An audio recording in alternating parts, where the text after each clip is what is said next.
প্রিয় তরুণ যুবা ভাইরা, ভয় পাইবেন না।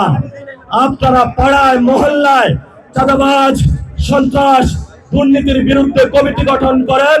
কমিটি গঠন করে যারা যারা চাঁদাবাজ, দুর্নীতি, সন্ত্রাসী করে তাদেরকে রাস্তায় গাছের সাথে, পিলারের সাথে, স্কুলের দেওয়ালের বিভিন্ন খুঁটির সাথে তাদেরকে আপনারা সবাই বেঁধে রাখবেন।